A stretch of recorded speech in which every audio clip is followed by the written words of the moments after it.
हरे कृष्णा दोस्तों, राधे राधे। आस्था का मतलब यह मानना नहीं है कि ईश्वर आपके लिए सही करेंगे, बल्कि यह है कि ईश्वर जो करेंगे वह सही होगा। हम जो हैं वह हमें ईश्वर की देन है और हम जो बनते हैं वह परमेश्वर को हमारी देन है। तो हरे कृष्णा, इसी सुविचार के साथ आप सभी का दिन शुभ और मंगलमय हो। इससे पहले की कथा सुनने के लिए आप सभी का बहुत बहुत धन्यवाद। आप सुनिए आज की कथा। नारद जी ने कहा, हे सर्वश्रेष्ठ, एक ही गंगा के आपने दो भेद बतलाए हैं। एक तो वह है जो गौतम ऋषि नामक ब्राह्मण के द्वारा लाया गया और दूसरा अंश भगवान शंकर की जटा में ही रह गया, जिसे क्षत्रिय राजा भागीरथ लेकर आए। इसलिए उसी का प्रसंग मुझे सुनाइए। ब्रह्मा जी बोले, देवर्ष, वैवस्व मनु के वंश में राजा इवाक के कुल के सागर नाम के एक अत्यंत धार्मिक राजा हुए हैं। वे यज्ञ करते, दान देते और सदा धार्मिक आचार विचार से रहा करते थे। उनकी दो पत्नियां थीं। वे दोनों ही पति भक्ति पर परायण थी, किंतु उनमें से किसी को भी संतान नहीं हुई। इसलिए राजा के मन में बड़ी चिंता थी। एक दिन उन्होंने महर्षि वशिष्ठ को अपने घर बुलाया और विधि पूर्वक उनकी पूजा करके फिर पूछा कि हे मुनिवर, किस उपाय से मुझे संतान होगी। उनकी यह बात सुनकर महर्षि वशिष्ठ ने कुछ समय तक ध्यान लगाया। उसके बाद राजा से कहा, राजन, तुम पत्नी सहित सदा ऋषि महर्षियों का दर्शन करते रहो। ऐसा कहकर महर्षि वशिष्ठ अपने आश्रम को चले गए। एक समय की बात है, राजर्षि दर्शसागर के घर पर एक तपस्वी महात्मा पधारे। राजा ने उन महर्षि का पूजन किया। इससे संतुष्ट होकर वे बोले, महाभाग्य। तब उनके कहे अनुसार यथा समय राजा के हजारों पुत्र हुए। राजसागर ने उत्तम दक्षिणा से युक्त बहुत सारे अश्वमेध यज्ञ किए। फिर एक अश्वमेध यज्ञ के लिए उन्होंने विधि पूर्वक दीक्षा ग्रहण की और अश्व की रक्षा के लिए सेना सहित अपने पुत्रों को नियुक्त किया। अश्व पृथ्वी पर घूमने लगा। इसी बीच में कहीं अवसर पाकर देवराज इंद्र ने उस अश्व को हर लिया और रक्षकों को सौंप दिया। राजकुमार घोड़े को इधर उधर ढूंढने लगे, किंतु उन्हें कहीं भी वह अश्व दिखाई नहीं दिया। तब उन्होंने देवलोक में जाकर ढूंढा, पर्वतों और सरोवर में खोजा और कितने ही जंगल छान डाले, लेकिन कहीं भी उसका पता नहीं चल पाया। उसी समय आकाशवाणी हुई, सागर पुत्रों, तुम्हारा घोड़ा रसातल में बंधा हुआ है और कहीं नहीं है। यह सुनकर वे रसातल में जाने के लिए सब ओर से पृथ्वी को खोदने लगे। भूख से पीड़ित होने पर वे सूखी मिट्टी खाते और दिन रात भूमि खोदते रहते। इस प्रकार शीघ्र ही रसातल में जा पहुँचे। राजा सगर के बलवान पुत्रों को वहाँ आया देखकर राक्षस थर्रा उठे और उनके वध का उपाय सोचने लगे।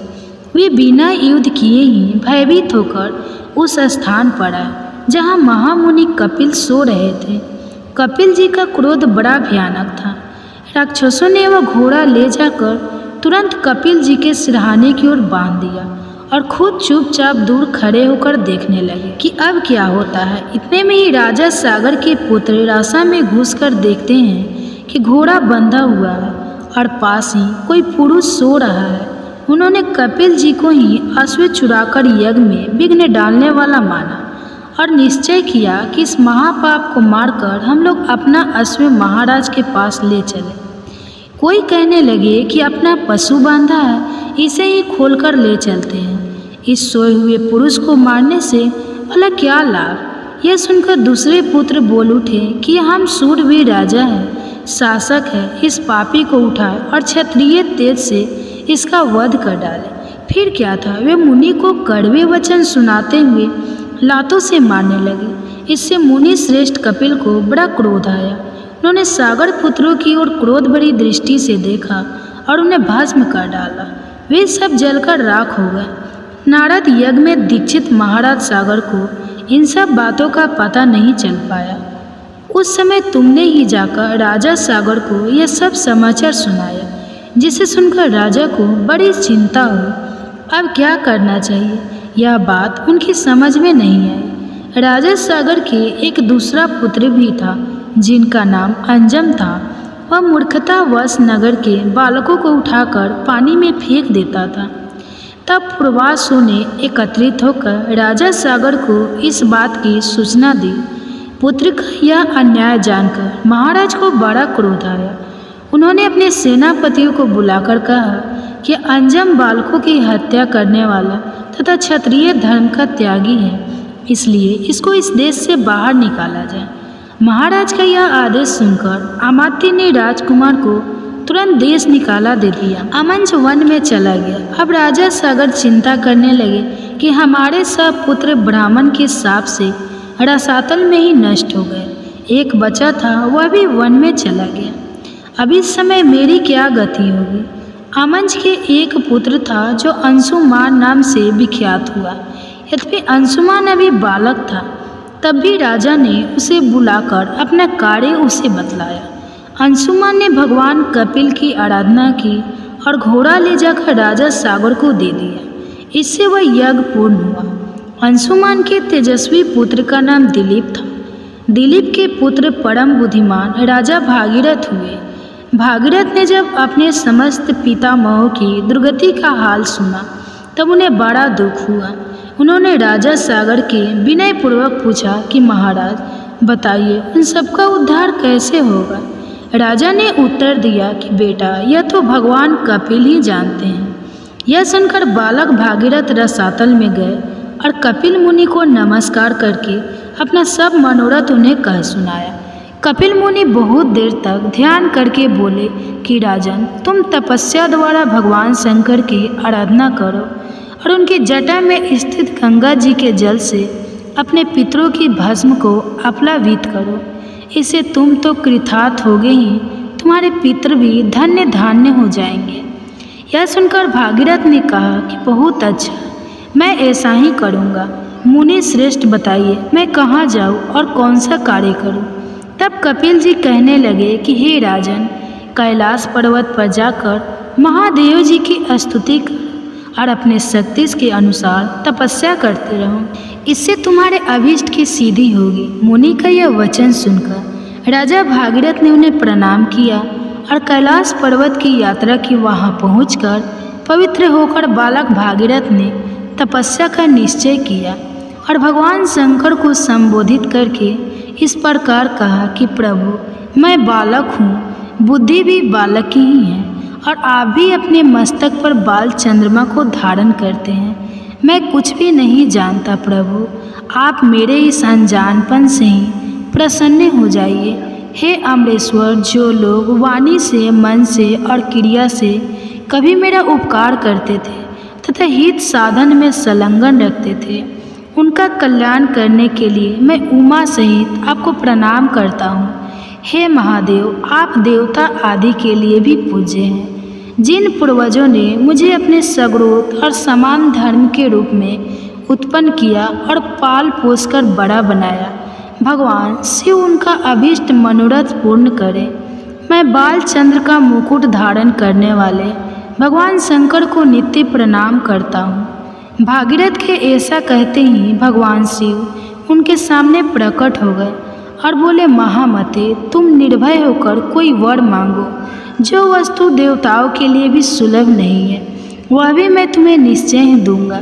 यह आश्वासन पाकर भागीरथ ने महादेव जी को प्रणाम किया और प्रसन्न होकर कहा, हे देवेश्वर, आपकी जटा में जो सरिताओं में श्रेष्ठ गंगा जी विराजमान हैं, उन्हीं ही मेरे पितरों का उद्धार करने के लिए दे दीजिए।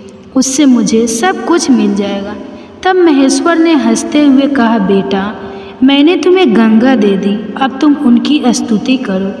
महादेव जी का वचन सुनकर राजा भागीरथ ने गंगा जी की प्राप्ति के लिए भारी तपस्या की और मन को संयम में रखकर भक्तिपूर्वक गंगा जी की स्तुति की। बालक होने पर भी भागीरथ ने अवाल्दिन परिक्रमा की और हाथ जोड़कर कहा, देवी महामुनि कपिल के शाप से मेरे पितर दुर्गति में पड़े हुए हैं, माते आप उनका उद्धार कीजिए।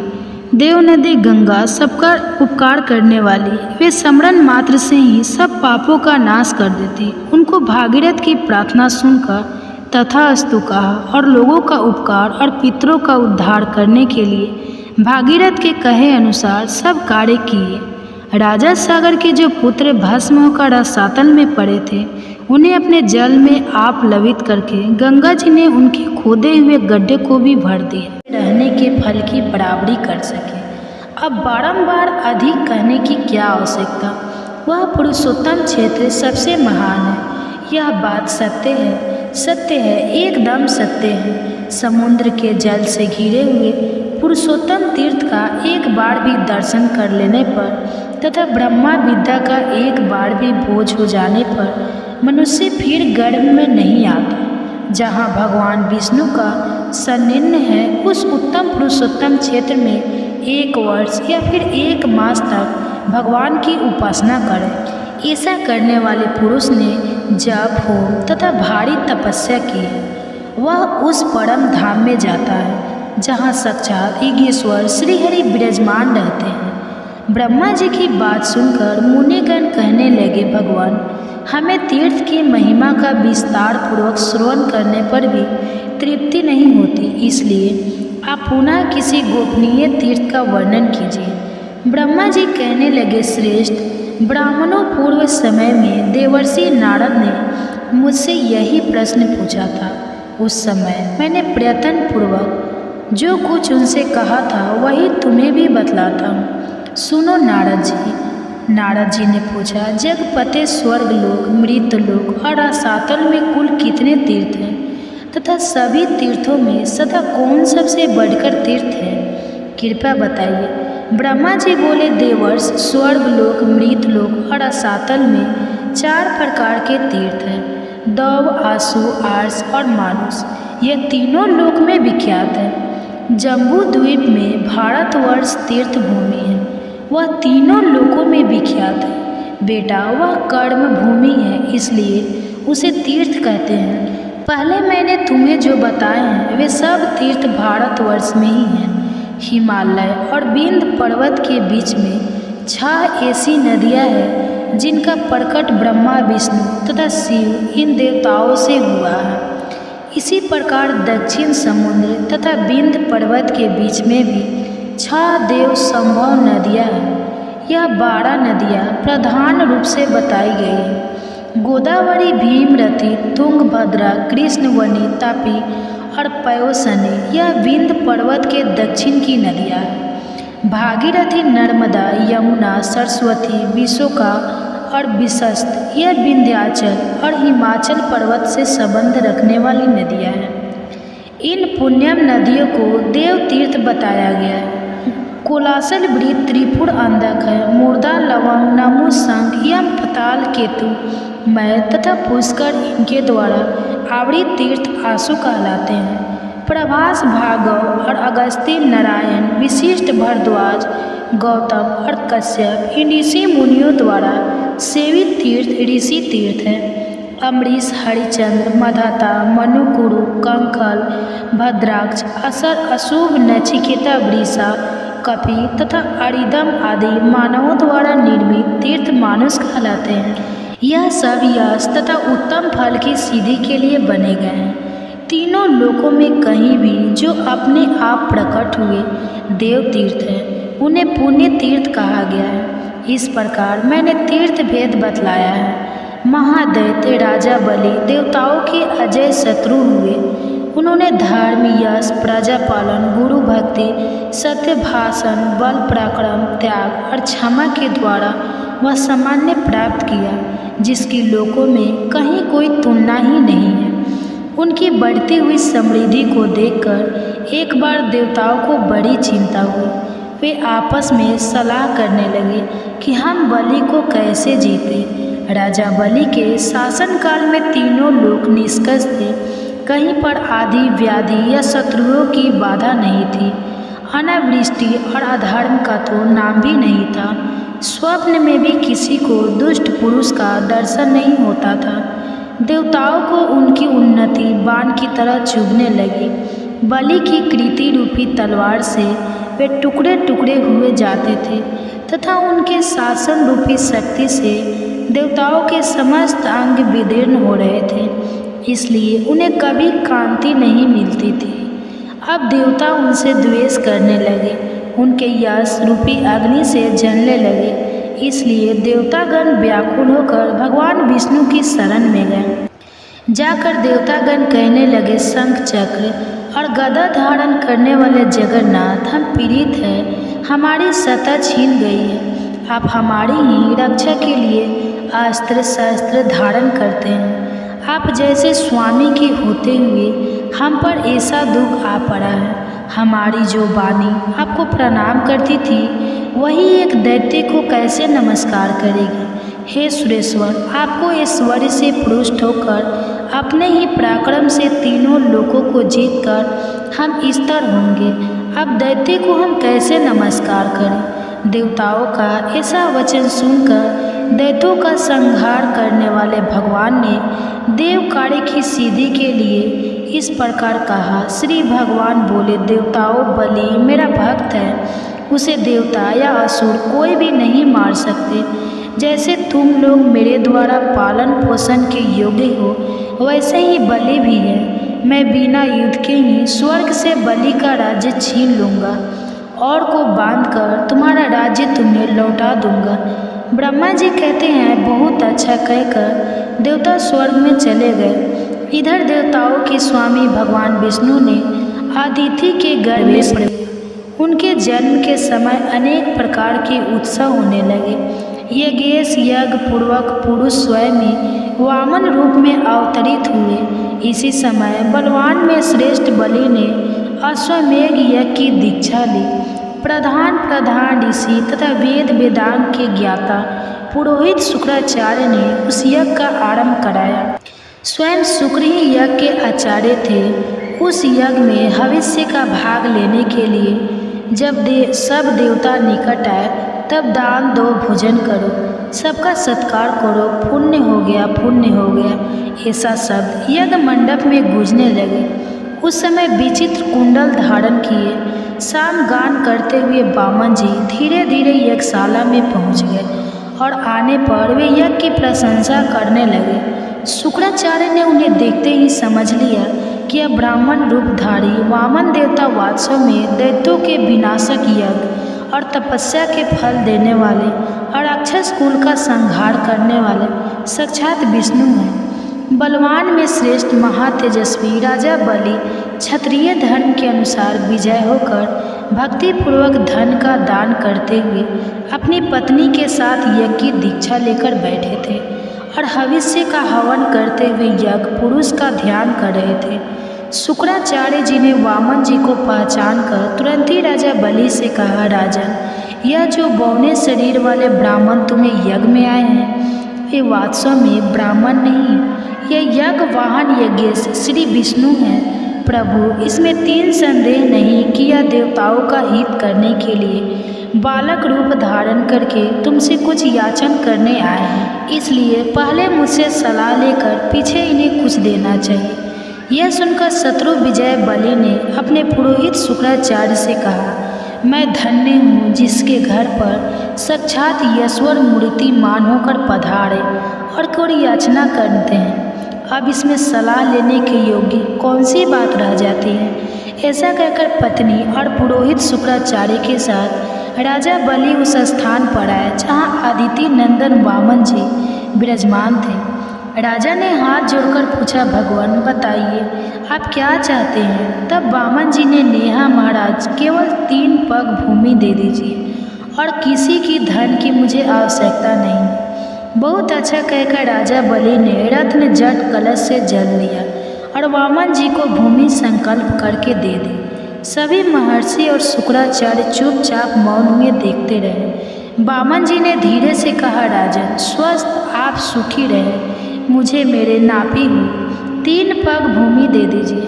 तब वे तथास्तु कहकर जैसे ही वामन जी की ओर देखा, वे विराट रूप हो गए। चंद्रमा और सूर्य उनकी छाती के सामने आ गए। उन्हें इस रूप में देखकर पत्नी सहित दैत्य आज बलि ने विनय पूर्वक कहा, जगदम्ब विष्णु, आप अपनी शक्ति पर भैर बढ़ाइए। तब श्री विष्णु बोले, दैत्य, आज देखो मैं पैर बढ़ाता हूँ। बलि ने कहा, बढ़ाइए प्रभु, अवश्य बढ़ाइए। तब भगवान ने पृथ्वी के नीचे स्थित कच्छप की पीठ पर पैर रखकर पहला पग बलि के यज्ञ में रखा, किंतु उनका दूसरा पग ब्रह्मा लोक तक जा पहुंचा। उस समय उन्होंने बलि से कहा, दैत्य, मेरा तीसरा पग रखने के लिए तो अब स्थान ही नहीं बचा, कहाँ रखूँ स्थान? दो यह सुनकर बलि ने हंसते हुए कहा, जगत, मैं देवेश्वर, आपने ही तो जगत की सृष्टि की है, मैं तो इसका सृष्टा नहीं हूँ। अगर यह छोटा सा थोड़ा हो गया हो तो इसमें तो आपकी ही दोष है, मैं क्या करूँ? केशव, फिर भी मैं अभी असत्य नहीं बोलता, इसलिए आप मेरे सत्य की रक्षा करते हुए अपना तीसरा पग मेरी पीठ पर ही रखिए। बलि का यह वचन सुनकर वेद त्रय रूप देव पूजित भगवान प्रसन्न होकर बोले, दैत्य, आज मैं तुम्हारी भक्ति से बहुत प्रसन्न हूँ, तुम्हारा कल्याण हो, कोई वर मांगो। तब बलि ने जगत के स्वामी भगवान त्रिभुवन से कहा, अब मैं आपसे याचना नहीं करूँगा।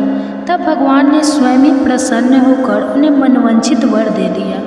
वर्तमान समय में रसातल का राज्य, भविष्य में इंद्र पद, स्वतंत्रता तथा अविनाशी यश आदि प्रदान किए। इस प्रकार दैत्याज बलि को यह सब कुछ देकर भगवान ने उन्हें पुत्र और पत्नी सहित रसातल में भेज दिया। इससे पहले की कथा सुनने के लिए आप सभी का बहुत बहुत धन्यवाद। आप सुनिए आज की कथा, और आज की कथा को सुनकर आप वीडियो को लाइक करके कमेंट बॉक्स में राधे राधे जरूर लिखिएगा। तो मुनियों ने पूछा, हे ब्रह्मा जी, भगवान श्री कृष्ण का स्नान किस समय और किस विधि से होता है? हे विधियों में श्रेष्ठ, हमें उसकी विधि भी बताइए। तब ब्रह्मा जी इस प्रकार कहने लगे, मुनियों, श्री कृष्ण, बलराम और सुभद्रा का स्नान परम पुण्यपम और सभी पापों का नाशक है। मैं उसकी विधि आदि का वर्णन करता हूँ, ध्यानपूर्वक सुनो। ज्येष्ठ मास में पूर्णिमा को ज्येष्ठा नक्षत्र आने पर वहाँ हर समय श्री का स्नान होता है। वहाँ सर्वतीर्थम कूप है जो अत्यंत निर्मल और पवित्र माना गया है। जेठ पूर्णिमा को उसमें भागवती गंगा प्रत्यक्ष रूप से प्रकट होती है, इसलिए ज्येष्ठ की पूर्णिमा को श्रवणमयी कृष्ण, बलभद्र और सुभद्रा जी के स्नान के लिए उस कूप से जल निकाला जाता है। इसके लिए एक सुंदर मंच बनाकर उसे पताका आदि से सुसज्जित किया जाता है। वह सुदृष्ट और सुखपूर्वक चलने योग्य बना होता है। वस्त्र और फूलों से उसे सजाया जाता है। वह खूब बड़ा होता है और धूप से सुवासित किया जाता है। उस पर श्री कृष्ण और बलराम जी को स्नान कराने के लिए श्वेत वस्त्र बिछाया जाता है। उसे सजाने के लिए मोती के हार लटकाए जाते हैं। तरह तरह के बाजों की ध्वनि होती रहती है। एक मंच पर एक और भगवान श्री कृष्ण और दूसरी ओर भगवान बलराम विराजते हैं। बीच में सुभद्रा देवी को पधरा कर जय जयकार और मंगल घोष के साथ स्नान कराया जाता है। उस समय ब्राह्मण, क्षत्रिय, वैश्य, शूद्र तथा अन्य जाति के लाखों स्त्री पुरुष उन्हें घेरे रहते हैं। गृहस्थ, स्नातक, सन्यासी और ब्रह्मचारी सभी मंच पर विराजमान भगवान श्री कृष्ण और बलराम जी को स्नान कराते हैं। पूर्व संपूर्ण तीर्थ अपने पुष्प मिश्रित जल में अलग अलग भगवान को स्नान कराते हैं। फिर शंख, घंटा, भेरी, मृदंग, झांस आदि वाद्यों की तमल ध्वनि के साथ स्त्रियों के मंगल गीत, स्तुतियों के मनोहर शब्द, जय जयकार, वीणा रव और वेणु नादा के समान जान पड़ता है। उस समय मुनिगण वेद पाठ और मंत्रोच्चारण करते रहते हैं। साम गान के साथ तरह तरह की स्तुतियों के पुण्यम शब्द होते रहते हैं। यति, स्नातक, गृहस्थ और ब्रह्मचारी स्नान के समय बड़ी प्रसन्नता के साथ भगवान विष्णु की स्तुति करते हैं तो श्री कृष्ण और बलराम जी के ऊपर रत्न दंड विभूषित चौर डाला जाते हैं। आकाश में यक्ष, विधातर, सिद्ध, किन्नर, अप्सराएं, देव, गंधर्व, चारण, आदित्य, वसु, रुद्र, साध, विश्वदेव, मरुत, गण, लोकपाल तथा अन्य लोग भी भगवान पुरुषोत्तम की स्तुति करते हैं।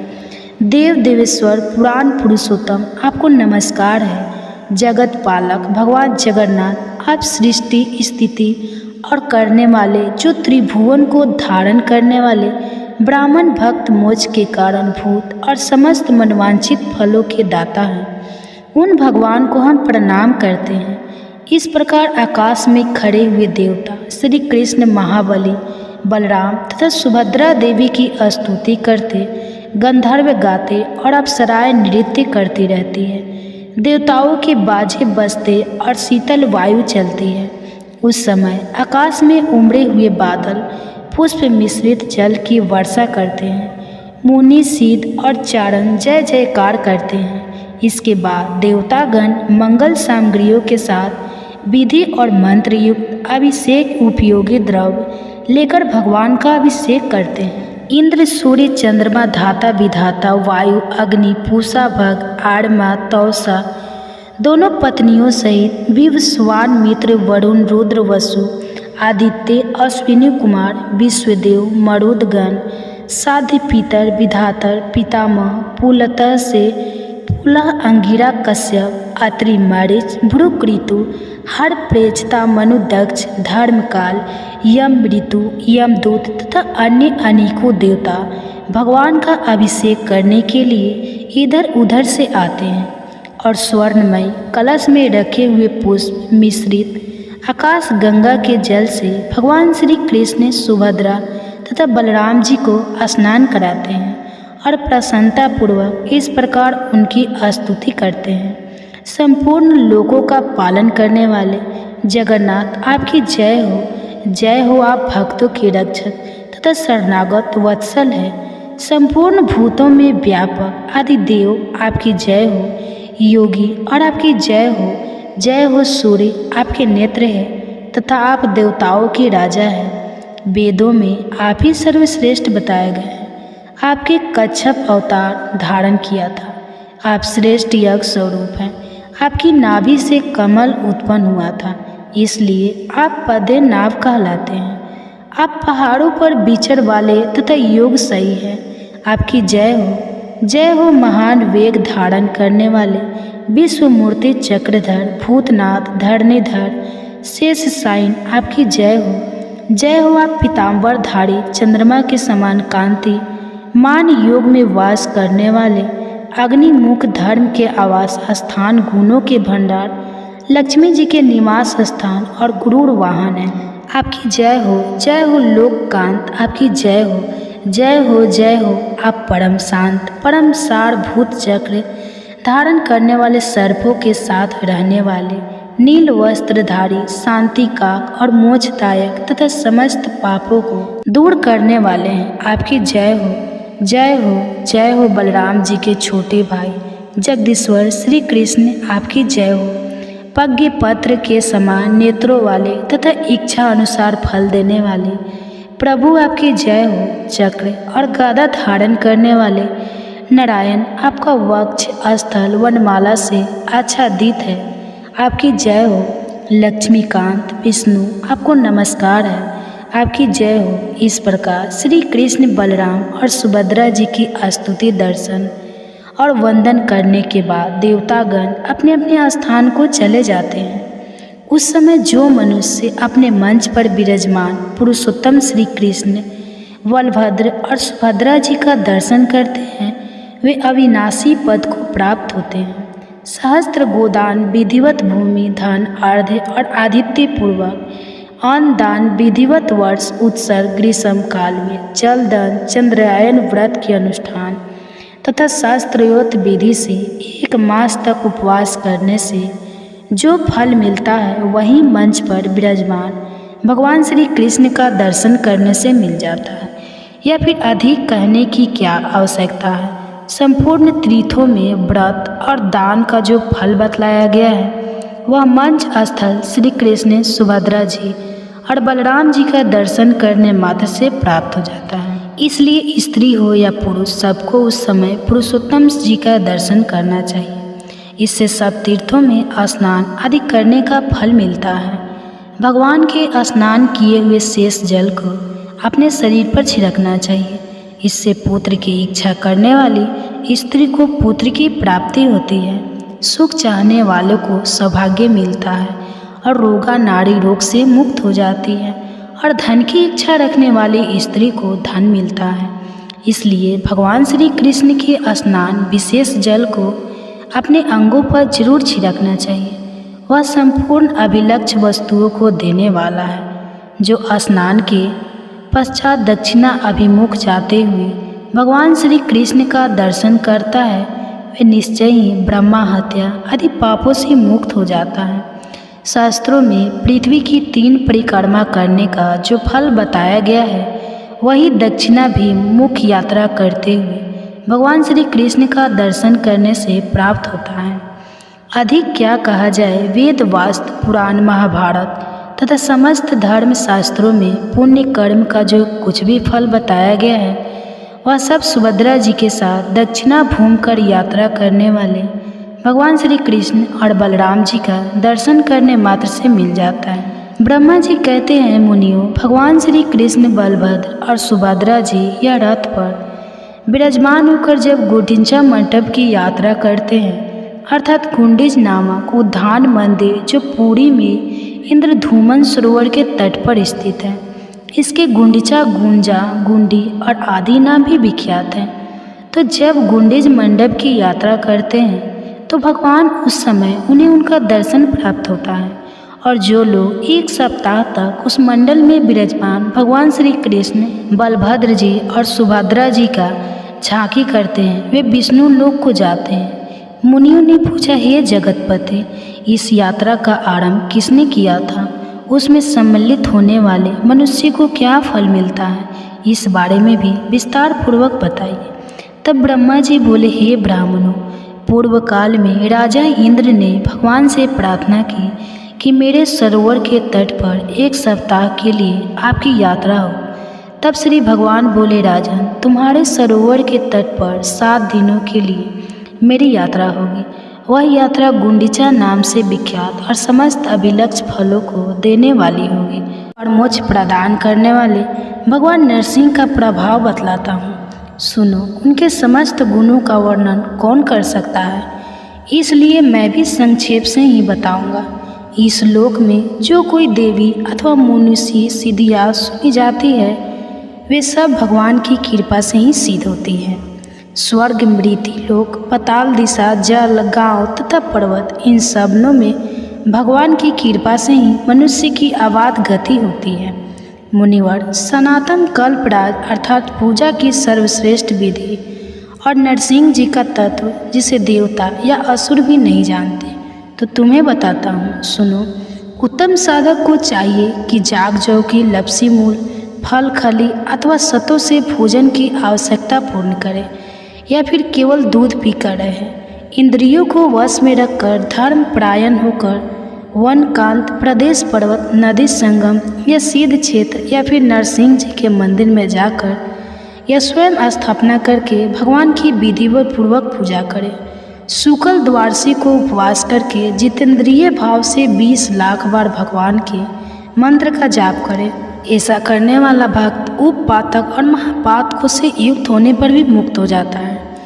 पहले भगवान नरसिंह की परिक्रमा करके चंदन और धूप आदि के द्वारा उनकी पूजा करें। मस्तक झुकाकर प्रभु को प्रणाम करें और उनके माथे पर कपूर और चंदन मिले हुए चमेली के फूल चढ़ाएं। इससे सीधी प्राप्त होती है।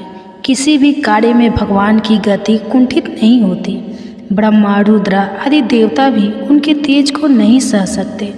फिर संसार में सिद्ध, गंधर्व, मनुष्य, दानव, विधातर, यक्ष, किन्नर और महानागों की तो बात ही क्या है।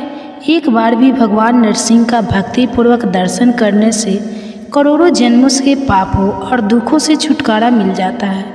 युद्ध, संकट, दुर्गम स्थान, चोर, व्याघ्र आदि की पीड़ा, प्राण संशय, विष, अग्नि, जल तथा ग्रह रोग आदि जनित कष्ट प्राप्त होने पर जो भगवान का ध्यान करता है, वह सब प्रकार की आपत्तियों से छुटकारा पा जाता है। जैसे सूर्य देव होने पर महान अंधकार दूर हो जाया करता है, ठीक उसी प्रकार भगवान नरसिंह का दर्शन होने पर यह सभी उपद्रव भी नष्ट हो जाते हैं। अनंत नामक वासुदेव जी का भक्ति पूर्वक दर्शन और उन्हें वंदन करने पर मनुष्य सभी पापों से मुक्त होकर परम पद को प्राप्त होता है। मैंने, इंद्र ने तथा विभीषण ने भी इनकी आराधना की है। फिर कौन मनुष्य भला उनकी आराधना नहीं करेगा। जो मनुष्य श्वेत गंगा में स्नान करके श्वेत माधव तथा मत्स्य माधव का दर्शन करता है वह श्वेत द्वीप में जाता है। तब मुनियों ने कहा, हे भगवान, अब आप श्वेत माधव के महात्म का पूरी से वर्णन कीजिए, साथ ही भगवान की प्रतिमा का वृतांत भी विस्तार के साथ बताइए कि धरती में विख्यात भगवान के पवित्र क्षेत्र में श्वेत माधव की स्थापना किसने की थी। तब ब्रह्मा जी इस प्रकार बोले कि हे मुनिवर, सतयुग में श्रेष्ठ नाम के एक बलवान राजा थे, बड़े बुद्धिमान, धर्म शूरवीर, सत्य प्रतिज्ञ और दृढ़तापूर्वक व्रत का पालन करने वाले। उनके राज्य में 1000 वर्षों तक मनुष्य की आयु होती थी और किसी भी बालक की मृत्यु नहीं होती थी, अर्थात किसी की भी अकाल मृत्यु वहाँ नहीं होती थी। इस प्रकार राजा श्वेत के राज्य में कुछ समय व्यतीत होने के बाद एक घटना घटित हुई। कपाल गौतम नामक एक परम धर्मात्मा ऋषि थे। उनका एक पुत्र हुआ जो कालवंश दांत निकलने से के पहले ही चल बसा। उसे गोद में लेकर बुद्धिमान ऋषि राजा के पास आई। राजा ने ऋषि कुमार को अचेत अवस्था में सोया देखकर उसको जीवित करने के लिए प्रतिज्ञा की। राजा बोले, अगर यमलोक में गए हुए इस बालक को मैं 7 दिन के भीतर ना ला सकी तो मैं जलती हुई चिता पर चढ़ जाऊंगा। ऐसा कहकर राजा ने लाख नील कमलों से महादेव जी की पूजा करके उनके मंत्र का जाप आरंभ कर दिया। जगदीश्वर भगवान शिव राजा की अत्यंत भक्ति का विचार करके पार्वती जी के साथ उनके सामने प्रकट हुए और बोले, राजन, मैं तुम पर बहुत प्रसन्न हूँ। महादेव जी का यह वचन सुनकर राजा श्वेत ने सहसा उनकी ओर देखा। वे सब अंगों में भस्म रमाए हुए थे। उनके शरीर की कांति शरदकालीन चंद्रमा और कूद के समान थी।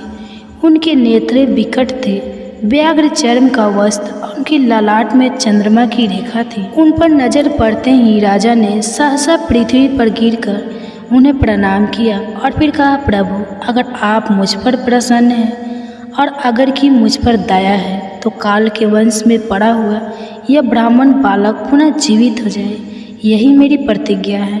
महेश्वर, आप इसे यथा योग्य आयुष युक्त और कल्याण का भागी भी बनाए। श्वेत की यह बात सुनकर महादेव जी को बड़ी प्रसन्नता हुई। उन्होंने सब भूतों को भय देने वाले काल को आज्ञा दी और काल ने मृत्यु के मुख में पड़े हुए उस बालक को जीवित कर दिया। इसके बाद वे देवी पार्वती के साथ अंतर ध्यान हो गए। फिर राजा ने हजारों वर्षों तक एकाग्रचित्त होकर राज्य किया। फिर लौकिक धर्मों और वैदिक नियमों का विचार करके भगवान केशव की आराधना का निश्चित व्रत ग्रहण किया। इसके बाद वे दक्षिण समुद्र के पुरुषोत्तम क्षेत्र में गए और जगन्नाथ जी के पास ही सुंदर रमणीय क्षेत्र में एक सुंदर मंदिर बनवाया और श्वेत शिला के द्वारा भगवान श्वेत माधव की प्रतिमा बनवाकर विधि पूर्वक उसकी प्रतिष्ठा की। उस समय ब्राह्मणों, दीनों, अनाथ और तपस्वियों को दान देकर राजा ने भगवान माधव के समीप पृथ्वी पर गिरकर संसांड प्रणाम किया। फिर 1 महीने तक मौन और निराहार रहकर द्वादशाक्षर मंत्र का जप किया। जब समाप्त होने पर भगवान देवेश्वर की इस प्रकार स्तुति आरंभ की। श्वेत बोले, ओम वासुदेव को नमस्कार है, सबको अपनी ओर खींचने वाले संकर्षण को नमस्कार है, अत्यंत धूति मान प्रदुमन कभी रुद्ध होने वाले अनिरुद्ध तथा नारायण को नमस्कार है, जिनके अनेक रूप हैं, जो विश्व रूप विधाता निर्गुण शुद्ध और उज्ज्वल कर्म वाले हैं, उनको नमस्कार है, जिनकी नाभि में कमल है, जो पद गर्भ ब्रह्मा जी की उत्पत्ति के कारण है, उनको नमस्कार है, जिनका वर्ण कमल के समान है, जो हाथ में भी कमल लिए रहते हैं, उनको नमस्कार है, जिनके नेत्र कमल के समान है, जो सहस्त्र नेत्रों से युक्त और शिव स्वरूप है, मैं उन्हें नमस्कार है, जिनके सहस्त्र पैर और सहस्त्र भुजाएं हैं, उन मन रूप परमेश्वर को नमस्कार है। ओम वर रूपधारी भगवान को नमस्कार है, जो वर देने वाले उत्तम वृद्धि से युक्त वरिष्ठ विनय शरणागत रक्षक और अपनी महिमा से कभी ना होने वाले उन भगवान को प्रणाम है। ओम बाल रूप धारी, बार कमल के समान कांति, मान बाल और चंद्रमा रूप नेत्रों वाले, मनोहर केशों के सुबोधित बुद्धिमान भगवान विष्णु को प्रणाम है।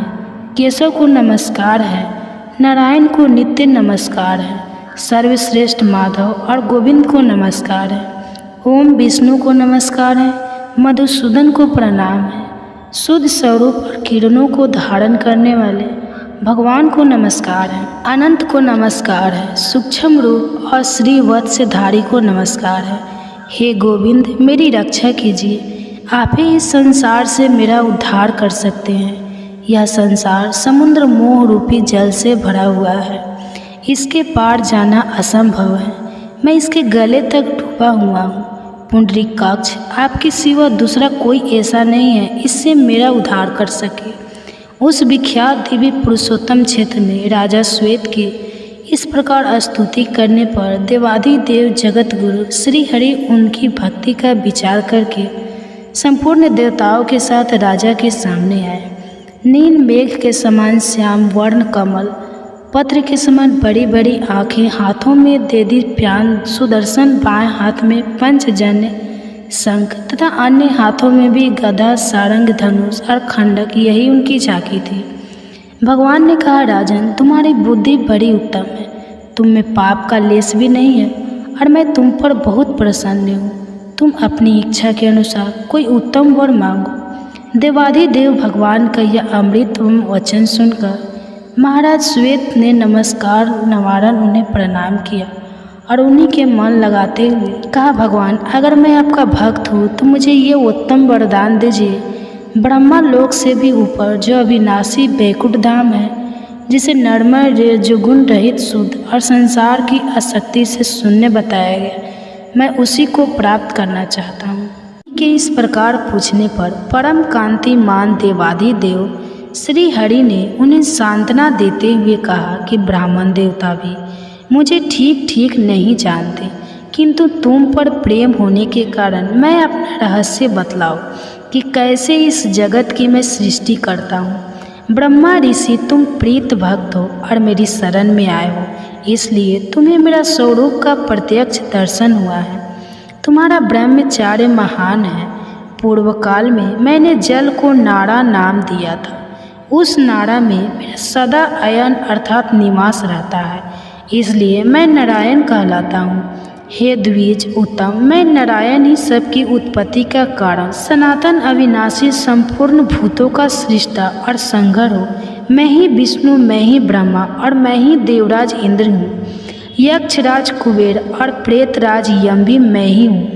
मैं ही शिव, चंद्रमा, प्रजापति, कश्यप, धाता, विधाता और यज्ञ हूँ। अग्नि मेरा मुख, पृथ्वी चरण चंद्रमा और सूर्य नेत्र, धूलोक मस्तक, आकाश और दिशाएं कान तथा जल स्वेद है। दिशाओं सहित आकाश मेरा शरीर और वायु मेरे मन में स्थित है। मैंने पर्याप्त दक्षिणा वाले अनेकों यज्ञों का अनुष्ठान किया है। पृथ्वी पर वेद के विद्वान देव यज्ञ में स्थित मुझ विष्णु का ही यजन करते स्वर्ग की इच्छा रखने वाले मुख्य क्षत्रिय और वैसे भी यज्ञ के द्वारा मेरी ही आराधना करते हैं। मैं ही शेष नाग होकर चारों ओर के समुद्रों और मेरु पर्वत सहित समस्त पृथ्वी को अकेला ही धारण करता हूँ। पूर्व काल में वारा रूप धारण करके मैंने ही जल में डूबी हुई इस पृथ्वी का अपनी शक्ति से उद्धार किया था। हे द्विश्रेष्ठ, मैं ही बलवानल होकर समुद्र का जल पीता और मेघ रूप से उसकी वर्षा भी करता हूँ। ब्राह्मण मेरा मुख, क्षत्रिय मेरी भुजाएं, वैश्य जी और शूद्र चरण है।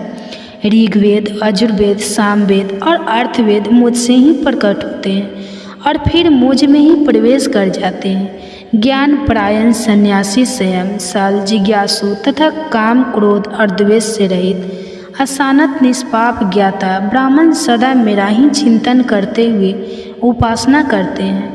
रत्नों से भरे हुए समुद्र और चारों दिशाओं को मेरे ही स्वरूप जानो। सत्य, दान, उग्र तपस्या और अहिंसा यह मेरे बनाए हुए विधान के अनुसार ही विहित माने जाते हैं और मेरे ही स्वरूप में इनकी स्थिति भी है। तुमने लोक में अस्थावर जंगम रूप को कुछ भी देखा है, वह संपूर्ण भूतों को उत्पन्न करने वाला मेरा ही आत्मा है, जिसे मैंने उस रूप में प्रकट किया है।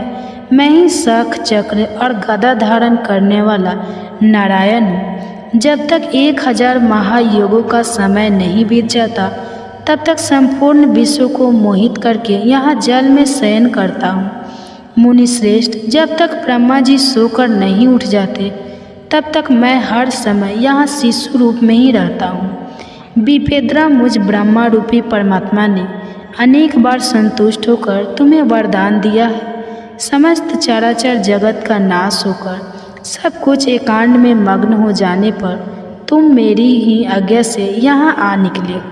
फिर जब मेरे शरीर के भीतर प्रविष्ट हुए, तब मैंने तुम्हें संपूर्ण जगत का दर्शन कराया है। वहाँ संपूर्ण लोकों को देखकर तुम आश्चर्य में पड़ गए और मुझे समझ ही नहीं पाए। तब तुरंत ही मैंने तुम्हें अपने मुख से बाहर निकाल दिया और जो देवताओं और असुरों के लिए भी दुर्जय है, उस अपने आत्म तत्व का तुमसे वर्णन किया है। जब तक महातपस्वी ब्रह्मा जी जागते नहीं, तब तक तुम यहीं निर्भय होकर सुखपूर्वक बीचो। उनके जागने के बाद मैं अकेला ही समस्त भूतों और उनके शरीरों की सृष्टि करूँगा। ऐसा कहकर भगवान ने मुनिवर मार्कंडेय जी से पूछा कि मुनि, तुमने जिस अभिप्राय से मेरी स्तुति की है, अब उसे कहो, मैं शीघ्र ही उत्तम वरदान दूंगा। भगवान का यह कल्याणमय वचन सुनकर मार्कंडेय मुनि सहसा उनके चरणों में गिर पड़े और इस प्रकार बोले, देवेश, मैंने आपके उत्कृष्ट स्वरूप का दर्शन किया, इससे मेरा सारा मोह दूर हो गया। नाथ, अब आपकी कृपा से मैं यह चाहता हूँ कि संपूर्ण लोकों के हित, भिन्न भिन्न भावनाओं की पूर्ति तथा शैव और वैष्णव के विवाद निवारण के लिए मैं इस परम उत्तम पवित्र पुरुषोत्तम तीर्थ में भगवान शिव का बहुत बड़ा मंदिर बनवाऊं और उसमें शंकर जी की प्रतिष्ठा करूं।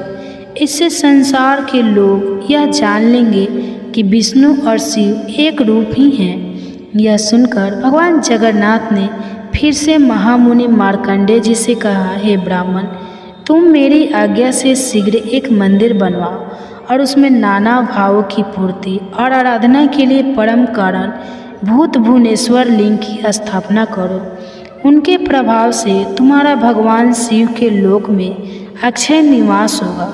शिव की स्थापना करने पर मेरी ही स्थापना होती है और हम दोनों में तनक भी अंतर नहीं है। हम एक ही तत्व दो रूप में व्यक्त हुए हैं। जो रुद्र है वही विष्णु है, जो विष्णु है वही महादेव है। वायु और आकाश की तरह दोनों में कोई अंतर नहीं। जो अज्ञान से मोहित है वह इस बात को नहीं जानता कि जो ध्वज है वही वृषभ ध्वज है। इसलिए हे ब्राह्मण, तुम अपने नाम से शिवालय बनवाओ और देवाधिदेव भगवान से उत्तर की ओर एक सुंदर तीर्थ का निर्माण करो। वह तीर्थ मनुष्य लोक में मार्कंडेय हत के नाम से विख्यात होगा। उसमें स्नान करने से सभी पापों का नाश हो जाएगा। मार्कंडेय मुनि से ऐसा कहकर भगवान जनार्दन वहीं अंतर्ध्यान हो गए। ब्रह्मा जी कहते हैं, हे ब्राह्मणों, अब मैं पंच तीर्थ की विधि बतलाओ। पंच तीर्थ की विधि के साथ ही स्नान, दान और देव दर्शन से जो फल मिलता है उसका भी वर्णन करूँगा। मार्कंडेय हद में जाकर जो मनुष्य उत्तर दिशा की ओर मुँह करके 3 बार डुबकी लगाए और इस प्रकार कहे कि भाग के नेत्रों का नाश करने वाले त्रिपुर शत्रु भगवान शिव, मैं संसार सागर में निगमन पापग्रस्त और अचेतन हूँ, आप मेरी रक्षा कीजिए। आपको नमस्कार है। समस्त पापों को दूर करने वाले शांत स्वरूप शिव को नमस्कार है। देवेश्वर, मैं यह स्नान करता हूँ, मेरा सारा पाप नष्ट हो जाए। ऐसा कहकर बुद्धिमान पुरुष नाभि के बराबर जल में स्नान करने के बाद देवताओं और ऋषियों का विधि पूर्वक तर्पण करे। फिर तिल और जल लेकर पितरों की भी तृप्ति करे। उसके बाद आचमन करके शिव मंदिर में जाए। मंदिर के अंदर प्रवेश करके 3 बार देवता की परिक्रमा करे। फिर मार्कंडेय नमः इस मूल मंत्र से या फिर अघोर मंत्र से, यानी कि ओम तरे सर्वे सर्वे नमस्तुते रुद्र रूपे भय इस मंत्र से शंकर जी की पूजा करके उन्हें प्रणाम करे और फिर इस प्रकार कहे, त्रिलोचन नमस्ते अस्तु नमस्ते। तो भूषण त्राही माम विरूपाक्ष महादेव नमस्तुते, अर्थात 3 नेत्रों वाले शंकर आपको नमस्कार है। चंद्रमा के रूप में धारण करने वाले आपको नमस्कार है। विकट नेत्रों वाले शिव जी आप मेरी रक्षा कीजिए। हे महादेव आपको नमस्कार है। इस प्रकार मार्कंडेय सभी पापों से मुक्त होकर भगवान शिव के लोक में जाता है। वहाँ से कल्पास्थायी वट वृक्ष के पास जाकर उसकी 3 परिक्रमा करे। फिर इस प्रकार कहे कि अव्यक्त स्वरूप महाप्रलयकारी और महान रह शिव आप वट वृक्ष को नमस्कार है। हे वट आप प्रत्येक कल्प में अमर है, आप पर भगवान श्री हरि का निवास है। हे ग्रोथ मेरे पाप हर लीजिए। कल्प वृक्ष आपको नमस्कार है। इसके बाद भक्ति पूर्वक परिक्रमा करके उस कल्पास्थायी वट को नमस्कार करे। ऐसा करने वाला मनुष्य केचुली से छूटे हुए सांप की तरह अचानक पापों से मुक्त हो जाता है। उस वृक्ष की छाया में पहुंच जाने पर मनुष्य ब्रह्मा हत्या पाप से भी मुक्ति हो जाता है। फिर अन्य पापी की तो भला बात ही क्या है। भगवान श्री कृष्ण के अंग से प्रकट हुए ब्रह्मा तेजोमय वट वृक्ष रूपी श्री विष्णु को प्रणाम करके मनुष्य राजसूय और अश्वमेध यज्ञ से भी अधिक फल पा लेता है और अपने कुल का उद्धार करके विष्णु लोक में जाता है। भगवान श्री कृष्ण के सामने खड़े हुए गुरूर को जो नमस्कार करता है वह सब पापों से मुक्त होकर श्री विष्णु जी के बैकुंठ धाम में जाता है। ब्रह्मा जी कहते हैं, हे मुनिवर, इस प्रकार स्तुति करके राजा ने समस्त कामनाओं को पूर्ण करने वाले सनातन पुरुष जगन्नाथ भगवान वासुदेव को प्रणाम किया और चिंता मग्न होकर पृथ्वी पर कोष और वस्त्र बिछाकर भगवान का ध्यान करते हुए वे उसी पर सो गए।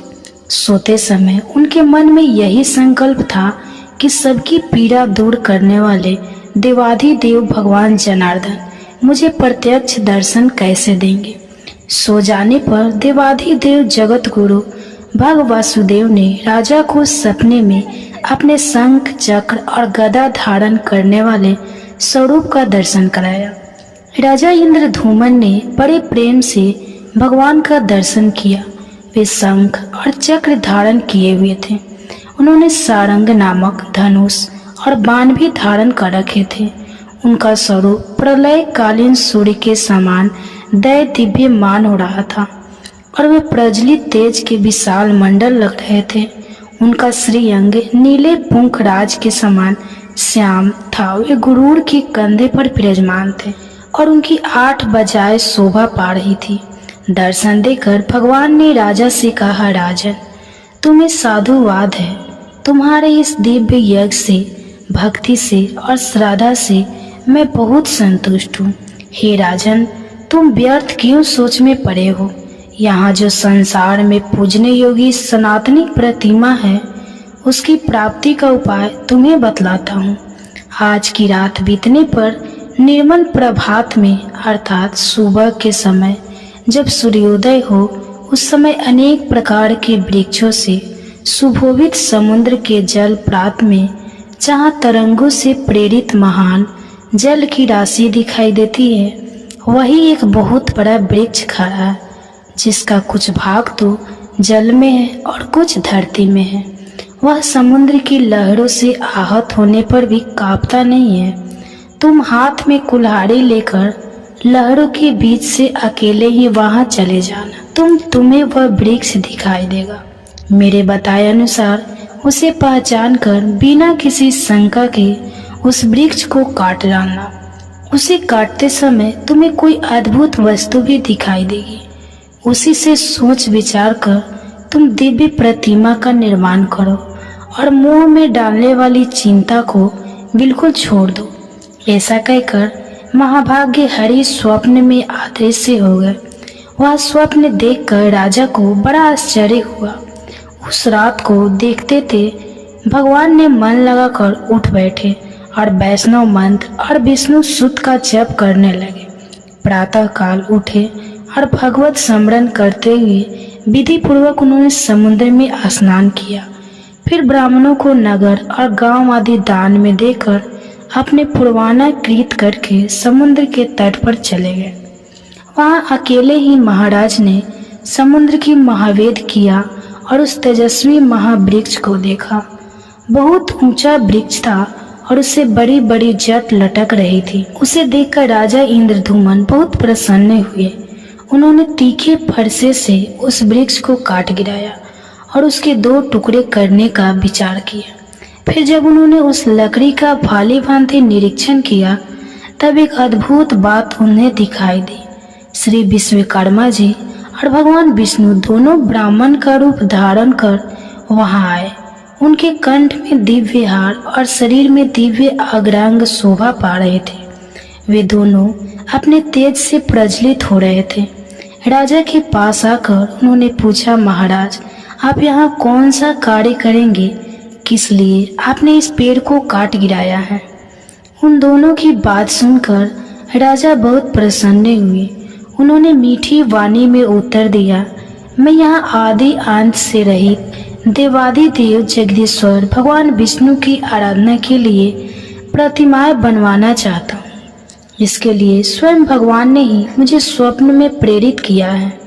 राजा की यह बात सुनकर भगवान जगन्नाथ ने हंसकर कहा, महाराज आपका विचार तो बड़ा उत्तम है, इसके लिए आपको धन्यवाद है। यह भयंकर संसार सागर केले के पत्ते की तरह सारहीन है। इसमें दुख की अधिकता है।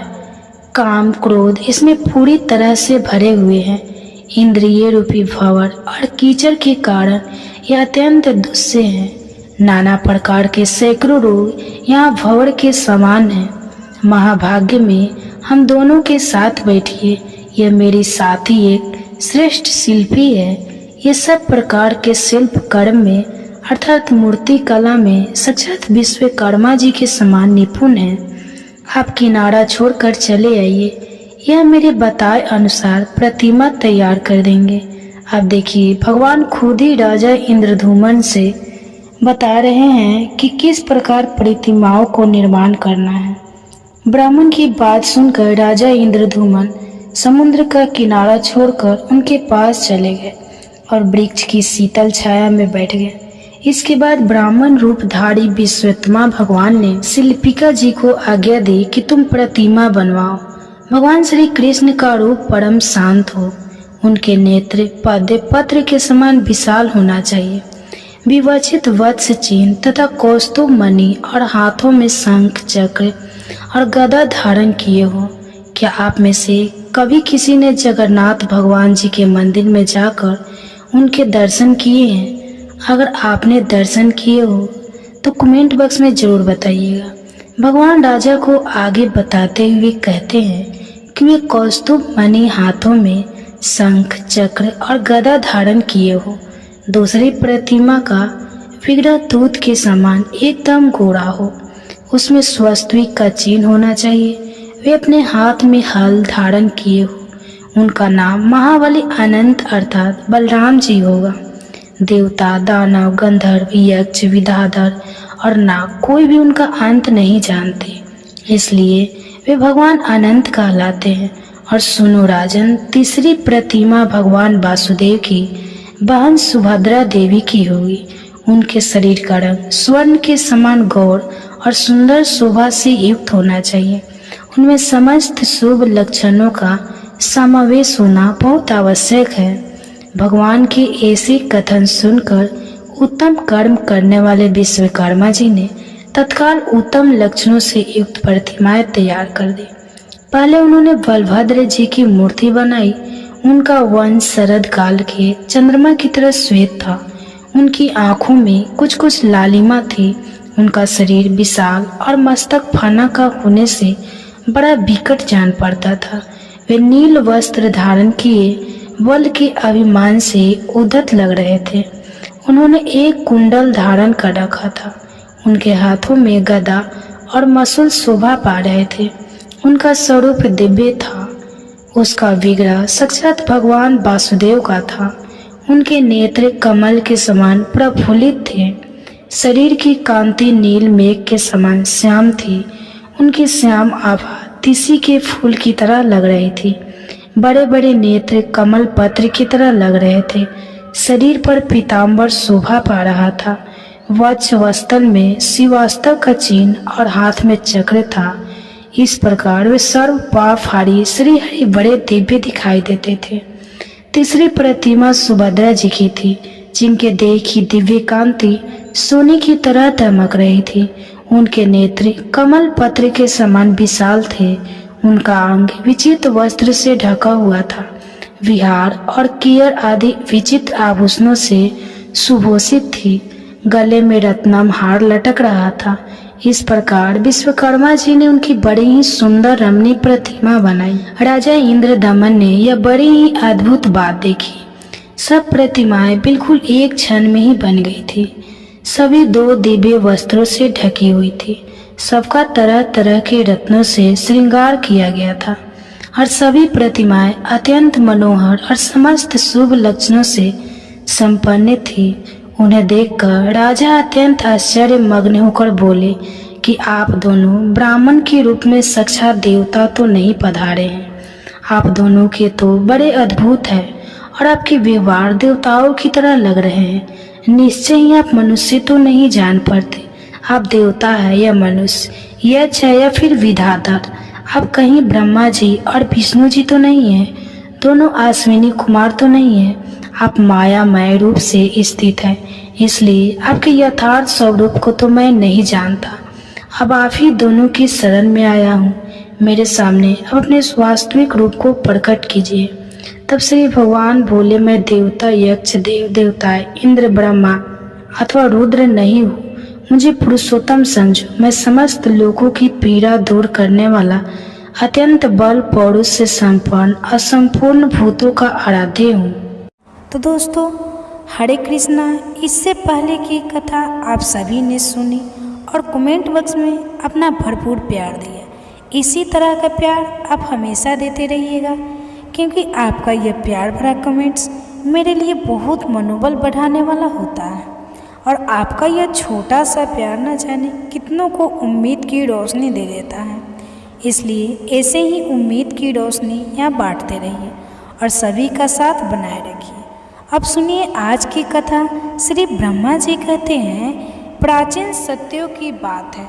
इंद्रदमन नाम के विख्यात एक राजा थे, जो इंद्र के समान ही पराकर थे। वे सत्यवादी, पवित्र, दक्ष, उपयोग में समर्थदानी, प्रवचन बोलने वाले और विष्णु भक्त थे। इस प्रकार से 100 गुण संपन्न राजा इंद्रधूमन समूची पृथ्वी का पालन करते थे। एक समय उनके मन में भगवान श्री हरि की पूजा अर्चना करने का विचार प्रकट हुआ। अब वे सोचने लगे कि मैं किस क्षेत्र में, किस तीर्थ में, किस नदी के तट पर या फिर किस आश्रम में देवाधिदेव भगवान जनार्दन की आराधना करूं। इसी चिंता में पड़कर उन्होंने मन ही मन पूरी पृथ्वी की ओर नजर घुमाई। समस्त तीर्थों, क्षेत्रों, नगरी की ओर देखा, लेकिन सभी को छोड़कर वे विश्वविख्यात मोक्षदायक पुरुषोत्तम क्षेत्र में गए। वहाँ उन्होंने बहुत ऊंचा मंदिर बनवाकर उसमें बलराम जी, कृष्ण और सुभद्रा जी की स्थापना की तथा विधि पूर्वक स्नान, दान, तप, होम और देव दर्शन रूप 5 तीर्थों का अनुष्ठान करके प्रतिदिन भक्ति पूर्वक श्री पुरुषोत्तम भगवान की आराधना की और उन्हीं की कृपा से मोक्ष प्राप्त किया। मुनियों ने पूछा, हे सूर्यश्रेष्ठ राजा इंद्रधूमन, मुक्तिदायक पुरुषोत्तम क्षेत्र में किस लिए गए और वहां जाकर उन्होंने वह त्रिभुवन विख्यात प्रसाद किस प्रकार बनवाया? प्रजापति, उन्होंने भगवान श्री कृष्ण, बलराम जी और सुभद्रा जी की स्थापना कैसे की? यह सब बातें विस्तार पूर्वक बताने की कृपा करें। तब श्री ब्रह्मा जी कहने लगे, हे ब्राह्मणों, तुम लोग जो प्राचीन वृत्तांत पूछ रहे हो, वह सब पापों को दूर करने वाला, पवित्र भोग और मोक्ष देने वाला तथा अत्यंत शुभ है। इस प्रश्न के लिए मैं तुम्हें धन्यवाद देता हूँ। तुम जितेंद्रिय और विशुद्ध चित्त होकर सुनो। मैं सतयुग के राजा इंद्रधूमन का चरित्र बतलाता हूँ। इस पृथ्वी पर मालवा में अवंती यानी उज्जैन नाम की नगरी विख्यात है। वही राजा इंद्रधूमन की राजधानी थी। अवंती इस पृथ्वी के मुकुट के समान थी। वहाँ हष्ट पुष्ट मनुष्य भरे हुए थे। उसकी 4 दीवारी और दरवाजे बहुत मजबूत बने हुए थे। दरवाजों पर मजबूत किवाड़ और सीढ़ियाँ यंत्र लगे हुए थे। नगर के चारों ओर अनेकों खाया बनी हुई थी। नगर में बहुत से व्यापारी बसते थे। नाना प्रकार के बर्तनों की अच्छी बिक्री होती थी। रथ चलने लायक सड़कें और बाजारा सुंदर थे।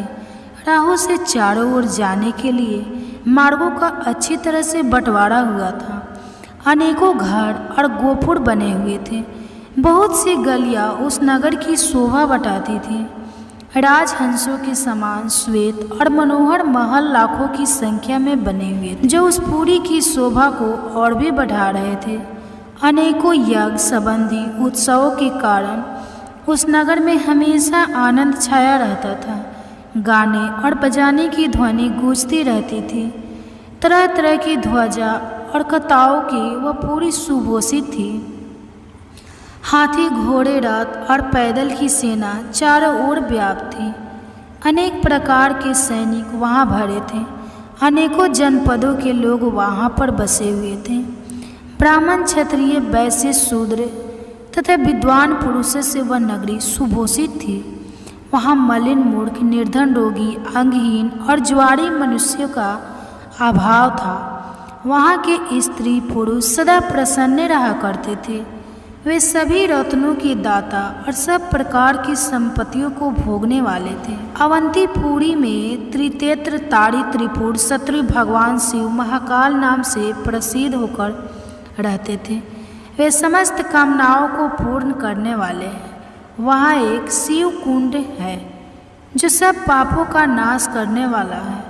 उसमें विधि पूर्वक स्नान करके देवताओं, ऋषियों और पितरों का तर्पण करें।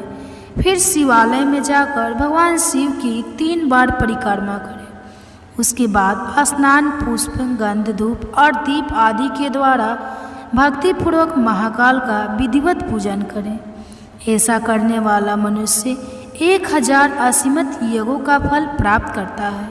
वह सभी पापों से मुक्त होकर समस्त कामनाओं को पूर्ण करने वाले विमानों द्वारा भगवान शिव के परम धाम में जाता है। अवंती में शिप्रा नाम से प्रसिद्ध पवित्र नदी भी है। उसमें विधि पूर्वक स्नान करके देवताओं और पितरों का तर्पण करने से मनुष्य सभी पापों से मुक्त हो जाता है और श्रेष्ठ विमान पर विराजमान होकर स्वर्ग लोक में नाना प्रकार के भोगता है। वहीं देवाधिदेव भगवान जनार्दन भी निवास करते हैं, जो गोविंद के स्वामी के नाम से प्रसिद्ध हैं। वे भोग और मोक्ष प्रदान करने वाले हैं। उनका दर्शन करके मनुष्य अपनी 21 पीढ़ियों सहित मुक्त हो जाता है। उनके सिवा वही विक्रम स्वामी नाम के भगवान विष्णु का भी निवास है। इस प्रकार राजाओं में श्री इंद्र दमन के द्वारा पलित व रमणी पूरी इंद्र की अमरावती के समान नित्य उत्सव के आनंद से भरी रहती है। वहाँ दिन रात इतिहास, पुराण, तरह तरह के शास्त्र और काव्य चर्चाएं सुनी जाती है। इस तरह वह उज्जैनीपुरी सब गुणों से संपन्न बताई गई है, जिसमें पूर्व काल में परम बुद्धिमान राजा इंद्रधूमन हुए थे। उस नगरी में अपने उत्तम राज का उपभोग करते हुए राजा इंद्रधूमन औरस पुत्रों की तरह प्रजा का पालन करते थे। वे सत्यवादी, परम बुद्धिमान, शूरवीर, समस्त गुणों के आकार, मतिमान, धर्मात्मा और शास्त्रधारियों में श्रेष्ठ थे। उनके सत्य, शील और इंद्रिय संयम के गुण थे। उनके पास अच्छे अच्छे हाथी, घोड़े, रथ, कंबल, मृग, चर्म, वस्त्र, रत्न और धन धान्य का कभी अंत नहीं होता था। और इस प्रकार समस्त वैभव से युक्त और समस्त गुणों से अलकृत राजा इंद्र दम कटक राज्य का उपभोग करते थे। एक बार उनके मन में यह विचार उत्पन्न हुआ कि मैं भोग और मोक्ष प्रदान करने वाले सर्वयोगेश्वर श्री हरि की आराधना किस प्रकार करूं। तब उन्होंने यत्न पूर्वक समस्त इतिहास, पुराण, वेदांग, धर्मशास्त्र, ऋषियों के बताए हुए नियम तथा संपूर्ण विद्या स्थानों का विचार किया। यत्नपूर्वक गुरुजनों की सेवा की और वेदों के प्रागाव किया। फिर इंद्रियों के वश में करके मोक्ष की इच्छा से विचार किया कि मैं सनातन पुरुष पीताम्बरधारी चतुर्भुज शंख चक्र गजाधर वनमाला विभूषित कमल नयन शिवस्त्र शोभित और मुकुट अंगद आदि आभूषणों से अलंकृत श्री हरि की आराधना किस प्रकार करूं, यह विचार करके बहुत बड़ी सेना को अपने साथ लेकर पुरोहित और व्रतियों के साथ अपनी नगरी उज्जैनी से बाहर निकल गए। उनके पीछे रथ पर सवार सैनिक हथियार हाथों में लेकर प्रस्थान करने लगे। उनके रथ विमानों के समान जान पड़ते थे। उन पर ध्वजा पताका एवं फहरा रही थी। रथनी निर्वेदम की इच्छा रखने वाले थे, अतः पूर्व की सब स्त्रियां भी वस्त्र आभूषण से अलंकृत होकर महाराज के साथ चलती अनेक नेत्र पद पत्र के समान विशाल थे और शस्त्रधारी सैनिक उन्हें घेर कर चलते थे। ब्राह्मण क्षत्रिय और वैश्य ने भी राजा का अनुसरण किया और उनके पीछे पीछे चलने लगे। अनेक नगरों के निवासी व्यापारी भी धन रत्न स्वर्ण स्त्री और अन्य उपकरणों के साथ प्रस्थान करने लगे। अस्त्र शस्त्र तांबूल तिनके काष्ठ तेल वस्त्र फल और पत्र आदि की बिक्री करने वाले